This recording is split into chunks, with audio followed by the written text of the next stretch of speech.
Hoje, o texto, né? A palavra que nós vamos ministrar é discipulado. Você que está aí online, a palavra está começando agora. Você tem a oportunidade de convidar pessoas que estão aí na sua casa para parar agora e ouvir a palavra. Você pode enviar também uma mensagem para que pessoas possam entrar e ouvir a palavra que será ministrada agora. Nós estamos falando sobre a peregrinação do cristão. E hoje nós vamos falar sobre o discipulado. Discipulado é ser discípulo de Jesus, né? Porque nós somos chamados a isso, e fazer discípulos para Jesus. Discípulo, a palavra discípulo é aluno. O discípulo no tempo de Jesus era aquele que se assentava ao lado do mestre para aprender da Torá, para aprender da palavra de Deus. E nós estamos aqui para nós aprendermos do Senhor, não é? Aquilo que Ele tem para nós, o propósito para as nossas vidas, e ministrarmos isso a outros também. Mas quando me propuseram esse tema, eu fui orar a Deus e me veio um versículo, que é um versículo muito intrigante. O Espírito Santo de Deus soprou no meu ouvido. Muitos são chamados, mas poucos escolhidos. Você pode dizer comigo, repetir comigo? Muitos são chamados, mas poucos escolhidos. E essa é uma verdade, é uma palavra de Jesus, né? Que Jesus ministrou ao fim de uma parábola que Ele contou. Ele finalizou com essa máxima, com essa verdade, que muitos são chamados, mas poucos escolhidos. E eu lendo lá a parábola que Jesus contou, começa assim: um rei que foi fazer o casamento, a festa de casamento do seu filho. E ele mandou chamar pessoas especiais para este momento. Mas alguns disseram assim: eu estou ocupado, e foi para o campo. Outros disseram: eu estou ocupado, e foi para os seus negócios. Já outros receberam os servos e os maltrataram e os mataram. E aí o rei ficou muito furioso. Ele chamou novos servos e disse assim: olha, agora vocês vão no caminho e vão convidar outras pessoas novas para esta cerimônia. E é isso que eu vou ler agora, esta narrativa, a continuação dessa narrativa que eu vou ler com você, que está lá em Mateus 22, de 9 a 14. Aí o rei disse: ide, pois, para as encruzilhadas dos caminhos e convidai para as bodas a quantos encontrardes. E saindo aqueles servos pelas estradas, reuniram todos os que encontraram, maus e bons. E a sala do banquete ficou repleta de convidados. Entretanto, porém, o rei, para ver os que estavam à mesa, notou ali um homem que não trazia veste nupcial. E perguntou-lhe: amigo, como entraste aqui sem veste nupcial? E ele emudeceu. Então ordenou o rei aos serventes: amarrai-o de pés e mãos e lançai-o para fora nas trevas. Ali haverá choro e ranger de dentes. Porque muitos são chamados, mas poucos escolhidos. O que a gente percebe aqui é que quando esses foram chamados que estavam nas estradas, vieram bons e maus, não é? Para aquele banquete. E quando eles estavam reunidos e o rei chegou, ele observou que ali no meio dos convidados havia um que não estava trajado com veste nupcial. E ele disse assim: amarrai-o e lançai-o fora, não é? Nas trevas. Ali haverá choro e ranger de dentes. Então, muitos foram chamados, mas poucos escolhidos. Isso que Jesus finalizou. O que significa isso? Muitos são chamados. Muitos são chamados a esta festa, não é? Que haverá um dia, quando Jesus vai se encontrar com todos aqueles redimidos. E haverá então um casamento, a festa de núpcias de Jesus com a sua igreja. Muitos são chamados para essa festa, não é? Lá em João 3, 16 e 17, diz que a salvação é oferecida a muitos, a todo mundo. Porque Deus amou o mundo de tal maneira que deu o seu Filho unigênito para que todo aquele que nele crê não pereça, mas tenha a vida eterna. Porquanto Deus enviou o seu Filho ao mundo, não para que julgasse o mundo, mas para que o mundo fosse salvo por ele. Muitos são chamados. O mundo todo, Jesus quando ele veio, ele ofereceu a salvação a todos. Então todos têm a mesma oportunidade da salvação. Mas ele termina dizendo, mas poucos escolhidos. Aqui fala de uma escolha. Há uma eleição específica que conduz alguns chamados à salvação. Mas, será que se Deus escolhe uns e não escolhe outros, que responsabilidade teria cada um? O que a gente percebe aqui nesse texto é que há uma escolha, essa é uma verdade. Mas por outro lado também, nós vemos que o homem é responsável por sua rejeição a Cristo.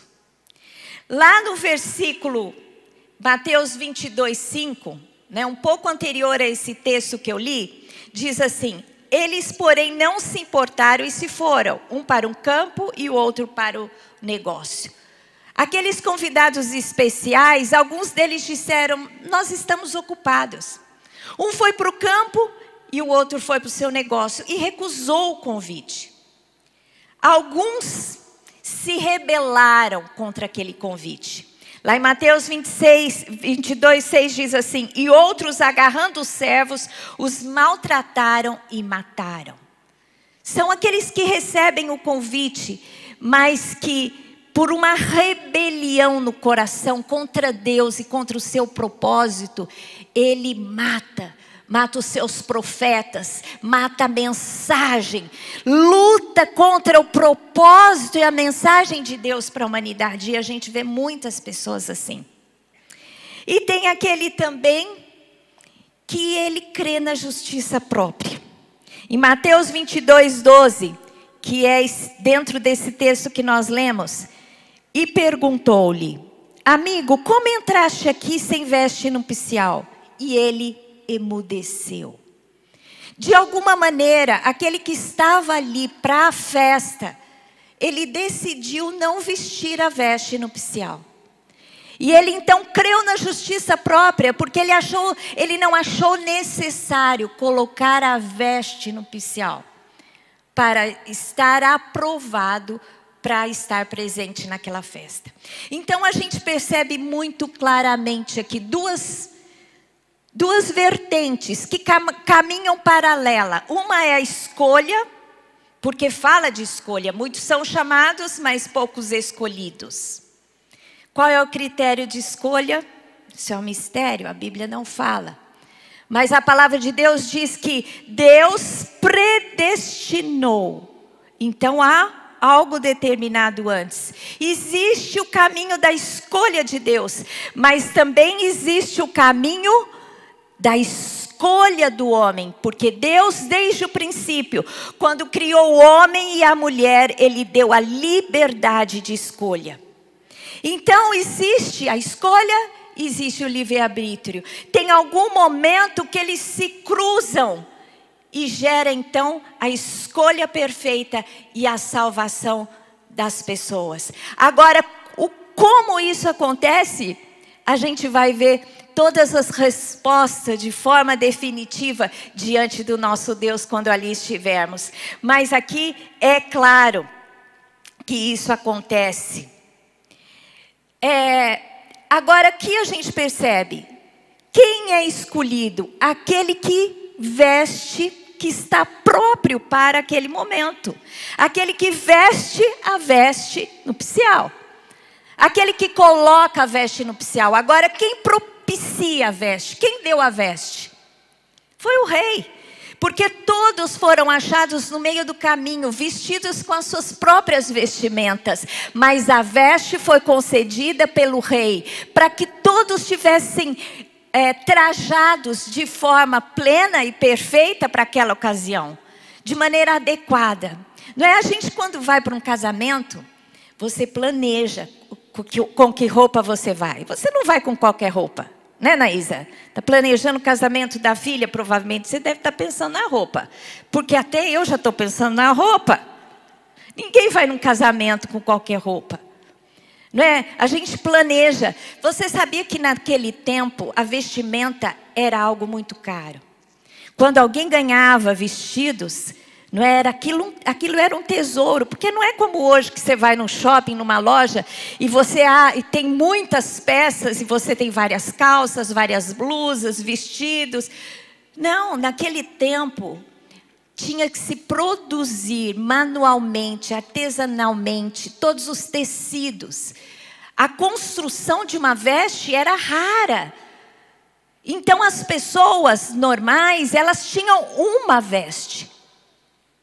Não era mais do que isso. E ela ficava com aquela veste até que aquela veste gastava e se jogava fora para ter outra veste.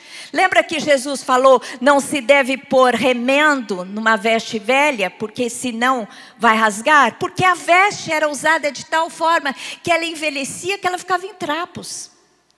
As pessoas não tomavam banho todo dia. A veste não era trocada todo dia. A veste era lavada de vez em quando. Então uma veste era algo muito especial. E aquele rei, de maneira alegre, preparou todo aquele momento do festejo do casamento de seu filho. E haviam vestes especiais. E nós, para estarmos presentes naquele dia, que todos se apresentarão diante de Jesus, para que nós possamos ser aprovados, nós temos que vestir essas vestes especiais, amém? Isaías 61:10 fala dessas vestes. Regozijar-me-ei no Senhor, a minha alma se alegra no meu Deus, porque me cobriu de vestes de salvação. Diga, vestes de salvação. Cubra-se de vestes de salvação, para que você possa receber do Rei, do Senhor Deus, a aprovação para estar presente nas bodas do Cordeiro. Amém? Glória a Deus, o Senhor me cobriu de vestes de salvação e me envolveu com um manto de justiça, como o noivo que se adorna de turbante, como a noiva que se enfeita com as suas joias. Eu não sei você, mas quando Deus me deu essa palavra, eu comecei a sonhar com essa vestimenta. Eu até contei para o Lamartine, eu falei, Lamartine, Deus me deu uma mensagem tão linda. Eu fui procurar no Google, há pouquíssimas mensagens que falam da veste nupcial. E Deus me deu uma visão, Deus me fez ficar cheia da presença, da revelação dessa veste, porque nós somos privilegiados, eu e você, que ouvimos, que decidimos, que aceitamos e que colocamos essas vestes especiais. O Senhor nos adorna e o Senhor tem nos adornado a cada dia, e esse adorno passa pela nossa santificação. Essa veste se torna cada vez mais alva. Essa veste se torna cada vez mais ornamentada. E quando a gente aceita, quando nós aceitamos a salvação e colocamos as vestes, nós entramos no processo de santificação. Nós temos que manter essa veste limpa. Em Zacarias 3:4 diz assim. Zacarias é o profeta que profetizou quando o povo de Israel, reconstruindo o templo do Senhor, eles pararam e ficaram muitos anos sem reconstruir. E aí Deus levanta Zacarias para fazer, como profeta, para fazer uma grande reforma e para desafiá-los a voltar a reconstruir. E quando ele vai falar com Josué, não é? O sacerdote, ele pega e traz essa palavra e diz assim: tomou esta palavra e disse aos que estavam diante dele: tirai as vestes sujas de Josué. A Josué disse: eis que tenho feito que passe de ti a tua iniquidade e te vestirei de finos trajes. Glória a Deus! Essa é uma palavra profética temporal que aconteceu naquele momento, que havia um Josué que de fato provavelmente estava cometendo erros. Deus então diz: eu vou perdoar o seu pecado e vou trocar as suas vestes por vestes finíssimas. Nós podemos sujar as vestes com a nossa iniquidade, com o nosso pecado. Porque a salvação, ela acontece em um momento, ela é pontual. Jesus, Deus vem, o Rei, e coloca as vestes de salvação. Ele fez as vestes, Ele deu as vestes e Ele nos coloca quando nós aceitamos as vestes de salvação. Então, a nossa santificação acontece num ato onde você diz: eu quero ser vestido, eu aceito. Romanos 10:10 diz assim: porque com o coração se crê para a justiça e com a boca se confessa para a salvação. Quando você é confrontado com a mensagem de Jesus, com o sacrifício de Jesus, que Ele veio como Filho de Deus e morreu por você, para que através do seu sacrifício você fosse salvo, e você aceita com o coração, você crê no coração e você confessa com a boca, você confessa: eu creio, eu quero, você é salvo e o Senhor te veste com vestes de santidade. Mas a santidade também ela é processual, como a nossa salvação. Em Filipenses 2:12 diz assim: assim, pois, amados meus, como sempre obedecestes, não só na minha presença, porém muito mais agora na minha ausência, desenvolvei a vossa salvação com temor e tremor. O que diz aqui? Desenvolvei a vossa salvação com temor e tremor. Então, em um ato, quando você aceita, você é justificado, santificado. Mas a partir daí é um processo, onde você tem que manter as vestes limpas. E se ela for suja pela sua iniquidade, o seu pecado, apresente-se diante de Deus, peça perdão para que você tenha as vestes renovadas. Porque a salvação, a santidade é um processo onde você vai recebendo a revelação e vai crescendo a cada dia diante do Senhor. E aí chegamos no nosso tema, que é o discipulado. O discipulado é isso, é o processo de santificação. Discipulado é o processo de crescimento espiritual. Porque a salvação te faz discípulo, mas o discipulado é todo o ensinamento ministrado à sua vida ao longo da sua história. Em 1 Pedro 1,16 diz assim: porque está escrito: sede santos, porque eu sou santo.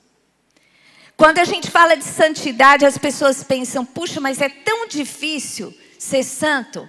Isso é um padrão alcançável. Deus não exige isso de mim. Ele sabe da minha natureza humana. E Ele releva os meus pecados. Não é assim, não. Deus é santo. E o nível que Ele quer de nós, que nós cheguemos, é a santidade. E Deus diz no Velho Testamento, e aqui Pedro repete: sede santos, porque eu sou santo. Deus é santo. E nós precisamos nos apresentar diante dele em santidade. É lógico que Deus é misericordioso. Como diz a sua palavra, Ele entende que somos carne.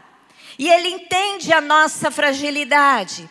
Ele entende a nossa inclinação para o pecado. Ele entende a nossa luta entre a carne, entre fazer a vontade da carne e a vontade do Espírito. E Deus é misericordioso. Ele é tardio em irar-se. Ou seja, se você entrar num caminho de desobediência, não é? Você começa a pecar, sujar as suas vestes.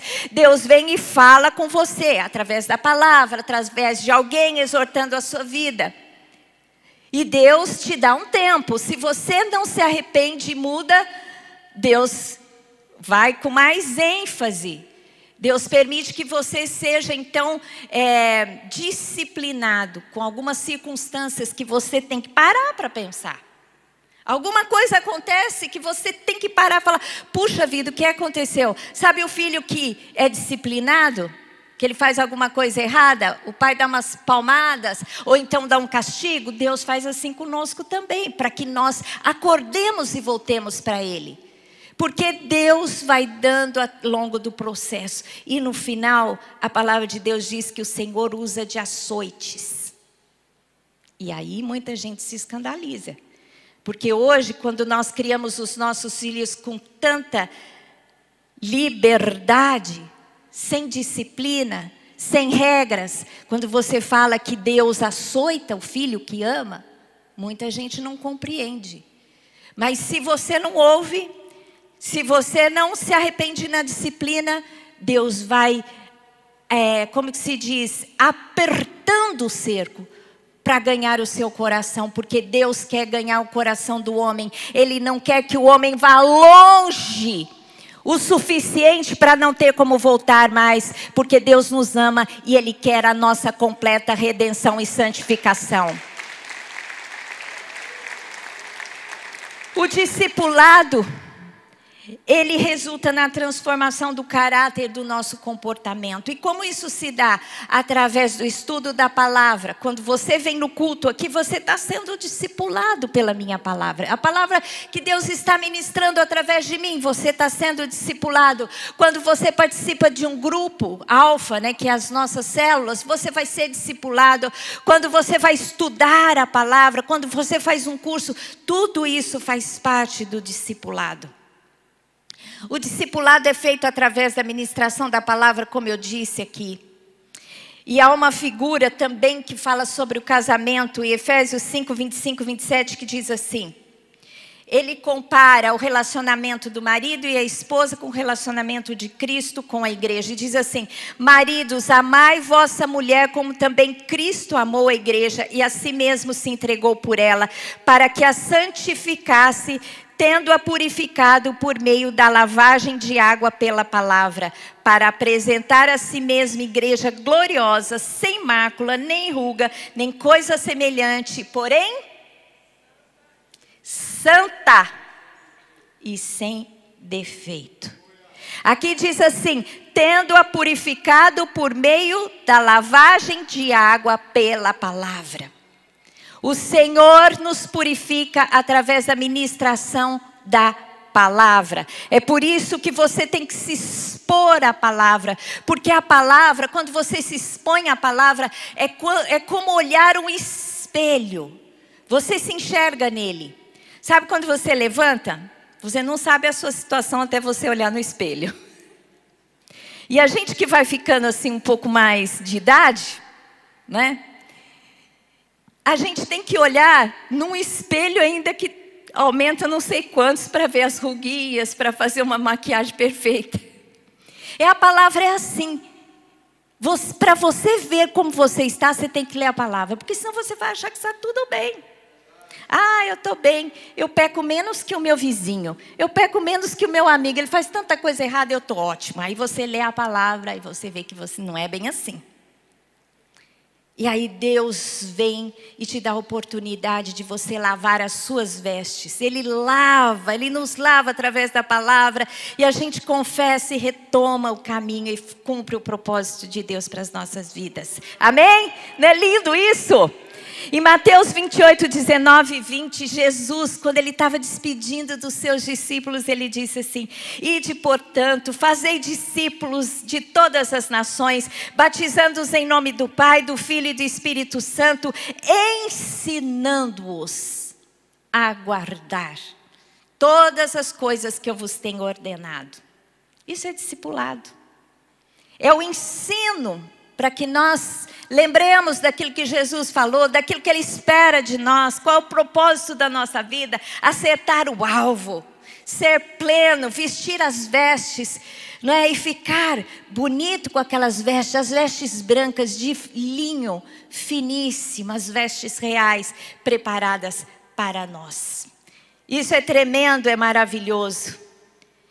E eu quero terminar falando sobre a nossa completa redenção. O Senhor nos veste com veste nupcial. A noiva vestida com veste nupcial. A noiva que é a igreja. Mas eu, quando escolhi aquela imagem, um homem, para que os homens não achem que só as mulheres serão vestidas. Ele fala que a igreja é como a noiva, falando do seu papel. Mas nós seremos vestidos, homem e mulher, não é, com vestes especiais. E eu acho tão tremendo, porque Jesus, quando Ele falou sobre essa parábola, Ele estava contando uma história para fazer uma aplicação, mas Ele estava contando também que esse momento aconteceria. Sabe, antes de terminar de ler o texto, que relata como será esse casamento, eu quero contar uma coisa para vocês. Quando eu estava orando pela minha filha Érica, eu tenho uma filha só, como vocês sabem, a Érica. E eu sempre gerei em oração os processos da vida dela. E ela namorava o Ramon. E, em determinado momento, eu senti que estava chegando a hora do casamento, né? Eles namoraram 7 anos. E quando o Lamartine tinha dado a condição que os dois tinham que se formar na faculdade para casar. Então, eles casaram depois que se formaram os dois na faculdade, 22 anos. Mas, quando estava chegando perto do processo do noivado, eu comecei a orar por ela. E um dia, orando no monte, eu tive uma visão do vestido de noiva dela. Eu vi o vestido de noiva dela. E Deus me falou, está próximo o casamento. E quando Deus me deu essa palavra, Deus me fez lembrar que quando está próximo o casamento, Deus nos dará cada vez mais visão e será mais real as nossas vestes. E foi tão incrível na experiência que eu tive com a Érica, porque antes dela casar, a gente fez várias viagens e uma delas fomos para Nova York, passar uma semana para despedir em família. Eu, ela, o Lamartine e o Lucas, né, que é o meu irmão, como um irmão para ela também. O tio, mas como irmão, eles são muito próximos. Fomos para Nova York para passar a semana e ela falou, vamos aproveitar para comprar o vestido de noiva. Então ela comprou em Nova York, na estilista que ela escolheu. Então nós fomos na loja que tinha muitos modelos. Hora que eu acho que ela experimentou uns 3 só, porque a Érica é muito decidida, mas a hora que ela pôs o vestido que eu tinha visto, que eu tinha tido a visão no monte, eu me regozijei. Meu querido, vai ter um dia, e esse dia está chegando, porque está próxima a nossa redenção, que o Espírito Santo de Deus vai nos comunicar sobre essas vestes especiais, que o Senhor nos concedeu. E hoje nós a vemos, né? Hoje ela existe no mundo espiritual, mas um dia nós a vestiremos. E quanto mais perto nós estamos chegando de vestir de fato essas vestes, o Senhor nos dará visões espirituais. O Senhor levantará uma igreja sem rugas, sem mácula.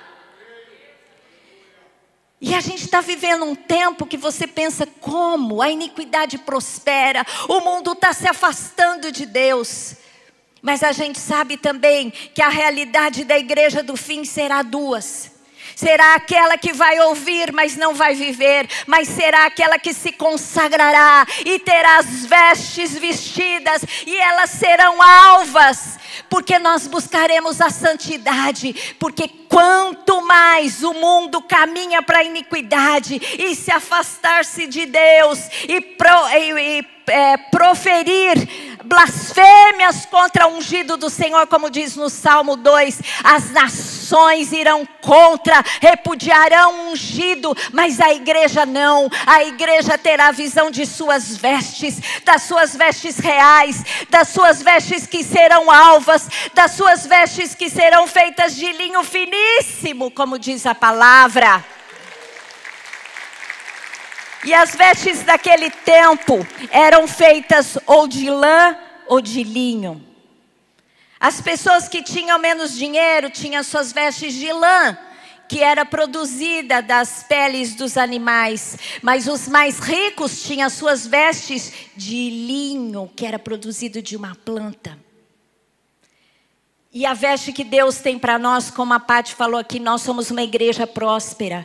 Porque o Senhor tem todas as coisas no seu poder e as nossas vestes não são vestes quaisquer. São vestes de linho finíssimo. E a nossa redenção final chegará. Apocalipse 19, 7 a 9 diz assim: alegremo-nos, exultemos e demos-lhe a glória, porque são chegadas as bodas do Cordeiro, cuja esposa a si mesmo já se ataviou, pois lhe foi dado vestir-se de linho finíssimo, resplandente e puro, porque o linho finíssimo são os atos de justiça dos santos. Então me falou o anjo: escreve, bem-aventurados aqueles que são chamados à ceia das bodas do Cordeiro. E acrescentou: são estas as verdadeiras palavras de Deus.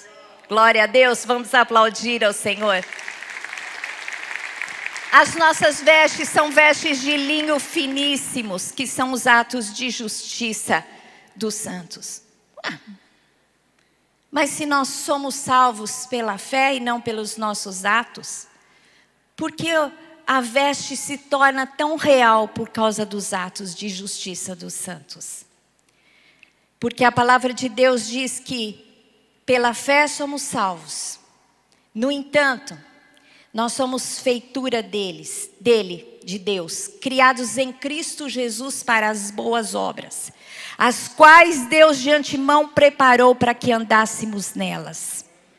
Efésios 2, 8 e 9 diz assim: porque pela graça sois salvos mediante a fé, isto não vem de vós, é dom de Deus, não de obra, para que ninguém se glorie. A salvação vem pela fé. No entanto, nós somos criados para andar nas boas obras. Então esse processo de discipulado nada mais é do que apurar os nossos atos, tornando-os atos de justiça. Porque o Senhor coloca as nossas vestes e refina as nossas vestes, através do quê? Do caminho que Ele preparou para nós, que são as boas obras, os atos de justiça dos santos. E Deus finalizou essa palavra me mostrando que há uma verdade inexorável, que passa por duas vertentes, que Jesus fez tudo por nós e a veste foi concedida pelo Rei. No entanto, depende de nós mantermos a veste limpa e a veste ornada, não é? Preparada com o melhor, com o linho finíssimo, que são os nossos atos de justiça. Então, meu querido, Deus já fez tudo por você, só que Ele tem expectativa em você. E isso passa pelo aprendizado que o Senhor fará na sua vida, para que os seus atos se tornem cada vez mais justos. Amém? Gostaria que você fechasse os seus olhos, vamos orar agora.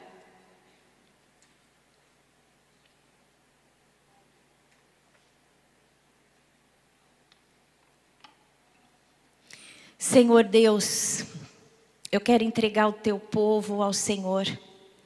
Eu quero te pedir, Senhor, que o Senhor possa trazer salvação, que aquele que ainda não está preparado para esse casamento que teremos um dia com Cristo Jesus, possa se preparar agora. E o primeiro passo é aceitar as vestes e dizer: Senhor, me veste com veste de santidade. E eu oro agora, Senhor Deus, para que se alguém aqui neste auditório ainda não fez essa entrega, que faça agora em Cristo Jesus. Eu gostaria de saber se tem alguém aqui que ainda não entregou a sua vida para Jesus, mas quer fazer essa entrega agora, para que você diga para o Senhor: me veste com essas vestes, que eu quero estar preparado para o meu encontro com Cristo. Tem alguém que quer fazer essa entrega? Levante a mão. Alguém quer entregar a sua vida a Jesus neste momento, que ainda não tenha feito, para que você possa ter uma vida? Tem algumas pessoas ali. Se você que está me assistindo fizer essa entrega, tiver feito essa entrega agora, acione aí o QR Code que está na tela, para que nós possamos conhecer você. E eu quero orar agora para todos aqueles que estão aqui. Por favor, fiquem em pé. Eu gostaria de terminar com uma oração para aqueles que aceitaram Jesus, mas para você também que está aqui, gostaria que todos ficassem em pé para receber uma bênção do Senhor. E você tivesse a oportunidade agora de buscar ao Senhor, pedir perdão pelos seus pecados, limpar as suas vestes e se preparar para o grande dia que está breve, que está chegando, para que você seja adornada. Nós nos preparamos tanto para festas especiais de casamento, mas esse casamento vai ser a festa mais gloriosa de todo o universo, de toda a nossa história. Eu amo tanto essa festa e eu sei que Deus fará. Eu adoro decoração, mesa posta. Um dia Deus me deu visão e eu vi uma mesa. E eu pegava a toalha da mesa, e a toalha da mesa era uma sensação, o tecido que eu não podia nem tocar, de tão maravilhoso que era. Era branco, bordada com prata. E eu desejo esse momento que você deseje, a tal ponto de curtir e de se preparar para esse momento. Então levante a sua mão para o alto. Eu quero encerrar com uma oração. Senhor Deus, em Cristo Jesus, eu quero entregar essas pessoas que tomaram essa decisão hoje, que elas possam ser agora vestidas com as vestes de salvação. O Senhor as cobre com o manto de justiça, Senhor Deus. E aqueles que estão aqui, que já têm as suas vestes, que elas sejam limpas, que elas sejam, Senhor Deus, bem cuidadas, que elas sejam produzidas com um linho finíssimo, que são os atos de justiça. Senhor Deus, levanta aquele que está amarrado em pecado, levanta aquele que está desanimado, levanta aquele que não tem te buscado em intimidade, em discipulado, em crescimento. Desperta a tua igreja, Senhor Deus, e a prepara para este grande dia, este dia glorioso, onde nós estaremos diante do nosso amado Jesus e celebraremos e nos alegraremos e nos regozijaremos, Senhor Deus, pela presença maravilhosa do nosso Senhor e Salvador Jesus Cristo. Que a tua bênção seja sobre o teu povo, Senhor Deus. Prepara-nos, prepara-nos, prepara-nos. Que o nosso coração possa palpitar com ansiedade para esse grande momento na tua presença em Cristo Jesus. Amém. Glória a Deus. Vamos aplaudir ao Senhor.